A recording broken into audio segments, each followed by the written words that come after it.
Hey guys, welcome to all my new viewers, and for my regulars, my universers, welcome back to ALF Universe.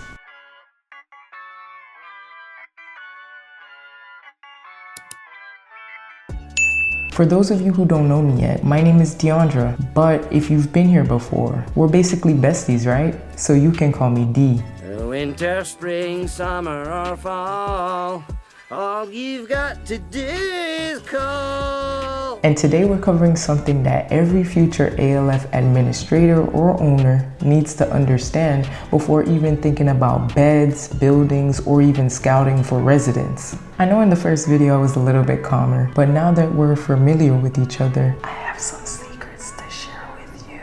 The stuff that people don't talk about, the stuff that can either make you moolah or completely shut you down. So let's talk about licensing. So let me address the elephant in the room real quick. Yes, you absolutely need a license to operate an assisted living facility. It is needed. It is a requirement. And no, not just a business license, not just a LLC, not just a fancy house with extra rooms in it, an actual ALF license. An ALF license is a state-issued regulatory license that allows you to legally provide ALF services to residents. And if you're operating without one, you're going to jail because that's illegal. And here's what people get wrong. An ALF license isn't just paperwork, it's permission. Permission to provide housing and personal care, assist with daily activities, serve meals, administer or help with medications, depending on what type of license you have. And remember, at the end of the day, you're caring for a vulnerable population, and the state has rules, a lot of them. And every single one of those rules lives inside the ALF regulatory handbook, which we'll talk more about in the next videos to come. Okay, now that we got that out the way, let's get to business. Yeah, boy. Your ALF license is issued by a state regulatory agency. Depending on where you live or where you would like to open your ALF, this could be a healthcare administration agency, a department of health, or a department overseeing elder affairs or long-term care. This same agency reviews your application, inspects your buildings, approves your staffing, and can suspend or revoke your license if you don't comply. And yes, it is that serious. Some people think that they could just start small and figure it out later, right? Wrong. That's one of the fastest ways you can get shut down.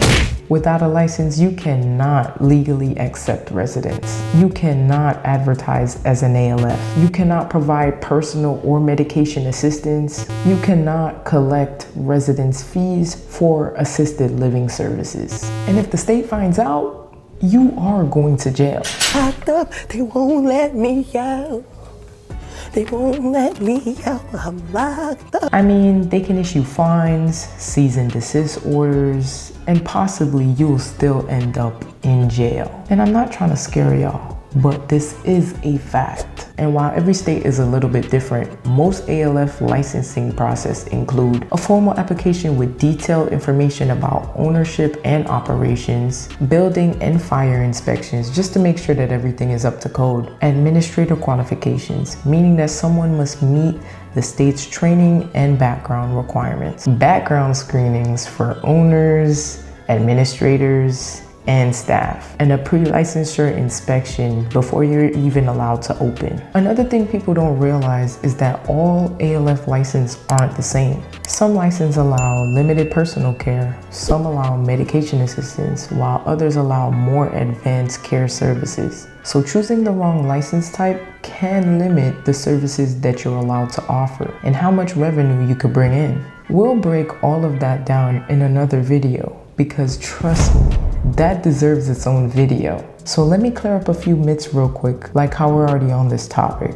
No, calling it independent living doesn't automatically avoid licensing. And no, you cannot test it out with residents before getting approved. And trust me when I say, the state does not play these type of games.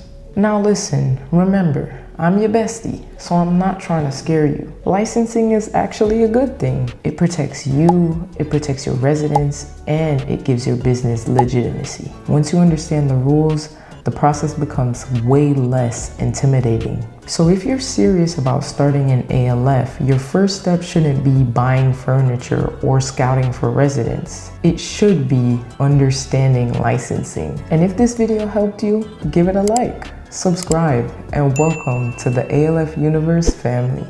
Drop a comment below and tell me, where would you like to open an ALF? And if you are already operating, what state are you in? Until next time, Universers, see you in the next one.